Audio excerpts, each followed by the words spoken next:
శ్రీ గురుభ్యో నమః. అందరికీ నమస్కారాలండి. ఈరోజు మనం కార్తీక పురాణంలో 2వ అధ్యాయం చెప్పుకుందాం. సోమవార వ్రత మహిమ. జనక, ఇంతవరకు నీకు కార్తీక మాసంలో ఆచరించవలసిన విధిక్రమం మాత్రమే తెలియజేశాను.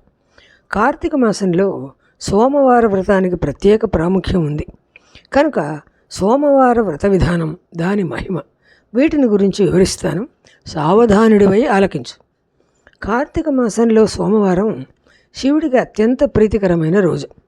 ఆ రోజున స్త్రీ కానీ పురుషుడు కానీ ఏ జాతి వారైనా కానీ రోజంతా ఉపవాసం ఉండి నదీ స్నానం చేసి తమ శక్తి కొద్దీ దాన ధర్మాలు చేసి నిష్ఠతో శివదేవుడికి బిల్వపత్రాలతో అభిషేకం చేసి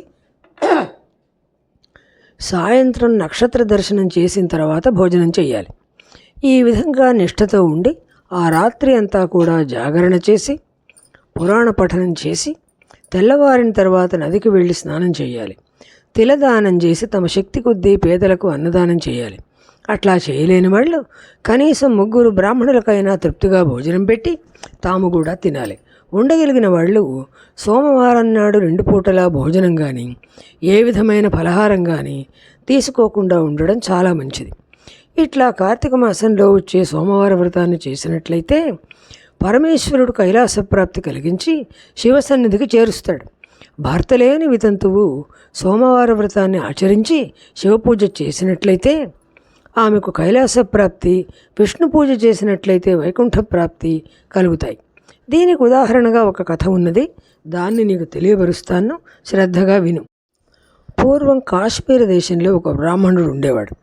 అతడు పురోహిత వృత్తిని చేపట్టి తన కుటుంబాన్ని పోషించుకుంటూ ఉండేవాడు. అతనికి చాలా దినాలకు ఒక కుమార్తె కలిగింది. ఆమె పేరు స్వాతంత్ర్య నిష్ఠురి. తండ్రి ఆమెను సౌరాష్ట్ర దేశీయుడైన మిత్రశర్మ అనే ఒక సద్బ్రాహ్మణుడికిచ్చి పెళ్లి చేశాడు. ఆ బ్రాహ్మణ యువకుడు 4 వేదాలు శాస్త్రాలు అభ్యసించిన వాడైనందున సదాచార పరాయణుడై ఉండేవాడు. భూతదయ కలిగి ఉండేవాడు. నిత్య సత్యవాది, నిరంతరము భగవన్నామస్మరణ చేసేవాడు. అందువల్ల లోకులందరూ అతన్ని అపర బ్రహ్మ అని కూడా చెప్పుకుంటూ ఉండేవారు.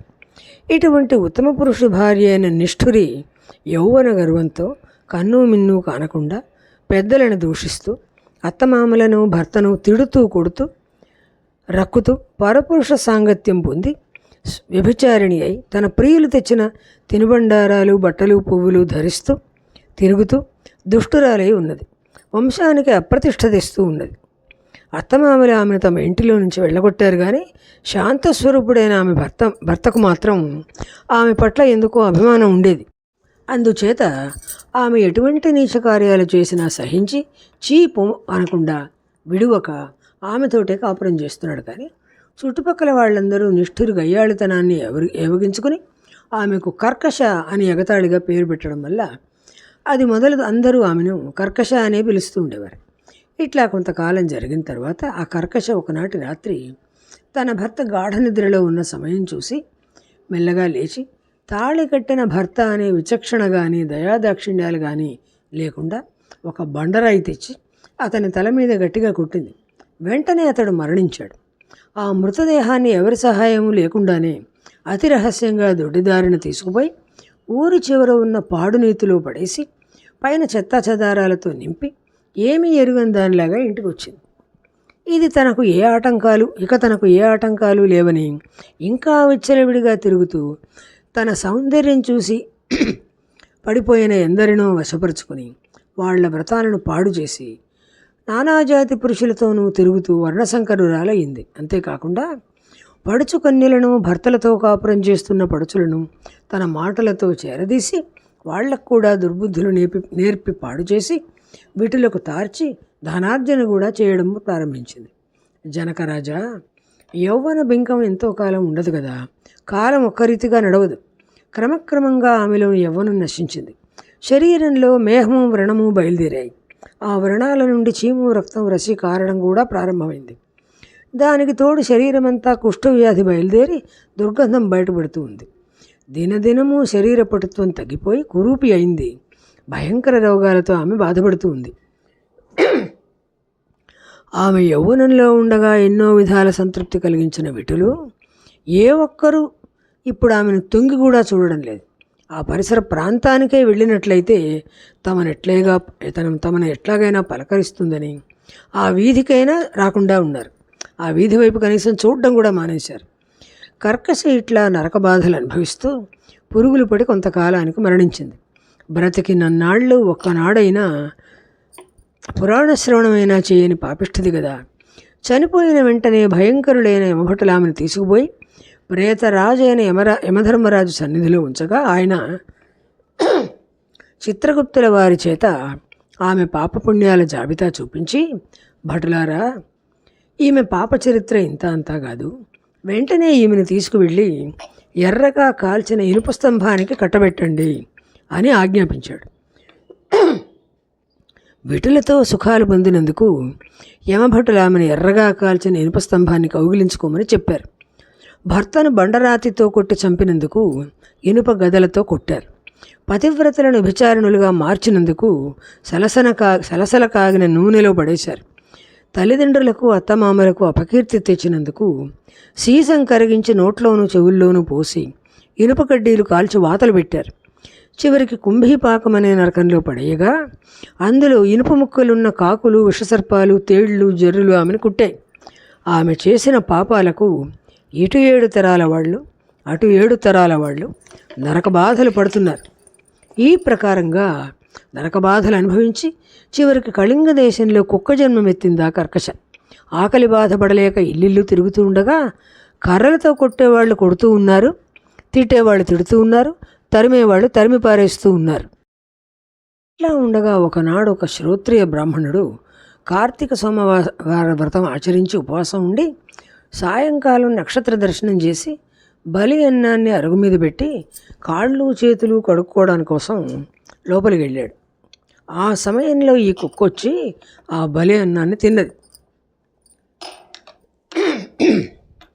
వ్రతనిష్టాగరిష్ఠుడైన ఆ విప్రుడి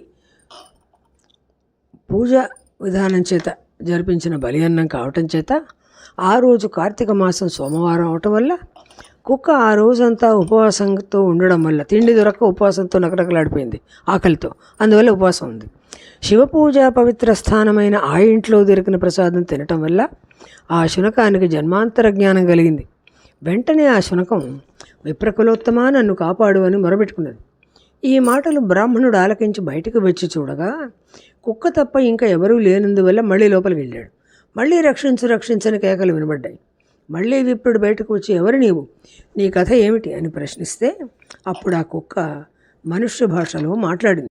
ఓ మహానుభావ, ఈ పుట్టుకకు వెనుక 15 జన్మల ముందు విప్రకులంలో పుట్టిన స్త్రీని నేను. వ్యభిచారిణినై అగ్నిసాక్షిగా పెళ్ళాడిన భర్తను చంపి వార్ధక్యంలో కుష్ఠు వ్యాధితోటి తనువు చాలించిన తరువాత యమదూతల వల్ల మహానరకం అనుభవించి నా పూర్వీకుల పుణ్యఫలం వల్ల ఈ జన్మలో ఇట్లా శునకంగా పుట్టాను. ఈరోజు మీరు కార్తీక సోమవార వ్రతం చేసి ఇక్కడ ఉంచిన బలి అన్నాన్ని నేను తినడం వల్ల నాకు ఈ జ్ఞానోదయం అయింది. కనుక ఓ విప్రోత్తమ, నాకు మహోపకారంగా మీరు చేసిన కార్తీక సోమవార వ్రతఫలం ఒకటిచ్చి నాకు మోక్షం కలిగించమని ప్రార్థిస్తున్నాను అని వేడుకున్నది. కార్తీక సోమవార వ్రతంలో చాలా మహాత్మ్యం ఉందని గ్రహించి ఆ బ్రాహ్మణుడు ఒక సోమవారం నాటి ఫలాన్ని ఆమెకు ధారపోశాడు. వెంటనే ఒక పుష్పక విమానం అక్కడికి వచ్చింది. ఆమె అందరికీ వందనం చేసి అక్కడి వాళ్ళందరూ చూస్తూ ఉండగానే ఆ విమానం ఎక్కి శివ సాన్నిధ్యం చేరింది. విన్నావా జనక మహారాజా? కనుక నీవు కూడా ఈ కార్తీక సోమవార వ్రతం ఆచరించి శివ సాన్నిధ్యం పొందమని వశిష్ఠుల వారు హితబోధ చేసి ఇంకా ఇట్లా చెబుతూ ఉన్నారు. దీంతో 2వ అధ్యాయం పూర్తి చేసుకున్నాము. రేపు 3వ అధ్యాయం చెప్పుకుందాము. స్వస్తి.